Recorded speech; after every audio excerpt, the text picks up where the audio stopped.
ఏంటి తులం బంగారం ధర త్వరలో 2 లక్షలు దాటుతోందా? వినడానికి ఇది షాకింగ్ గా ఉన్న ప్రస్తుత గోల్డ్ మార్కెట్ ట్రెండ్స్ చూస్తుంటే ఇది నిజమే అనిపిస్తోంది. మొన్నటి దాకా ₹1,00,000 ఉన్న బంగారం ధర ఇప్పుడు 2 లక్షల వైపు ఎందుకు పరుగులు పెడుతోంది? అసలు ప్రస్తుతం గోల్డ్ రేట్ ఎందుకు ఇంతలా పెరుగుతుంది? ఈ వీడియోలో తెలుసుకుందాం. బంగారం ధర ఎంత పెరిగినా తగ్గినా దానికి రిమోట్ కంట్రోల్ మాత్రం అమెరికాలోనే ఉంటుంది. అంతర్జాతీయ మార్కెట్లో గోల్డ్ అంతా డాలర్లతోనే కొంటారు. కాబట్టి ఆ డాలర్ పవర్ పెరిగినా తగ్గినా మన దగ్గర గోల్డ్ రేట్ అమాంతం మారిపోతుంది.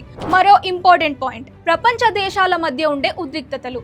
ఉదాహరణకు రష్యా ఉక్రెయిన్ యుద్ధం లాంటి పరిస్థితులు వచ్చినప్పుడు ఇన్వెస్టర్లు రిస్క్ తీసుకోకుండా స్టాక్ మార్కెట్ నుంచి డబ్బు తీసి గోల్డ్ లో పెడతారు.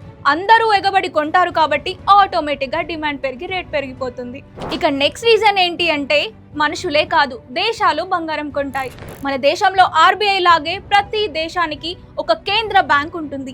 ఆ బ్యాంకులు తమ ఆర్థిక భద్రత కోసం అంతర్జాతీయ స్థాయిలో పెద్ద మొత్తంలో బంగారాన్ని కొనుగోలు చేసినప్పుడు మార్కెట్లో బంగారం ధరలు పెరుగుతాయి. ఇక అసలైన కారణం నిత్యావసర వస్తువుల ధరలు పెరిగి రూపాయి విలువ తగ్గడం. అంటే ఇప్పుడు మనం చూస్తున్న ఇన్ఫ్లేషన్ అన్నమాట. ఇలాంటి సమయంలో డబ్బును దాచుకోవడం కంటే బంగారంలో పెట్టుబడి పెట్టడం సేఫ్ అని అందరూ భావిస్తారు. ఈ సేఫ్ ఇన్వెస్ట్మెంట్ ఆలోచనే బంగారం ధరను పెంచుతోంది. వీటన్నిటితో పాటు మన ఇండియాలో పండగలు పెళ్లిల సీజన్ ప్రభావం కూడా ఎక్కువే. దసరా దీపావళి వచ్చిందంటే చాలు మన వాళ్ళు సెంటిమెంట్ గా బంగారం కొంటారు. ఈ భారీ డిమాండ్ కూడా స్థానికంగా ధరలు పెరగడానికి కారణమవుతోంది. సో అర్థమైంది కదా గోల్డ్ రేట్స్ పెరగడానికి రీజన్స్ ఏంటో. మరి మీరేమనుకుంటున్నారు? బంగారం ధర నిజంగానే 2 లక్షలు దాటుతుందా లేక తగ్గే అవకాశం ఉందా? కమెంట్ చేయండి.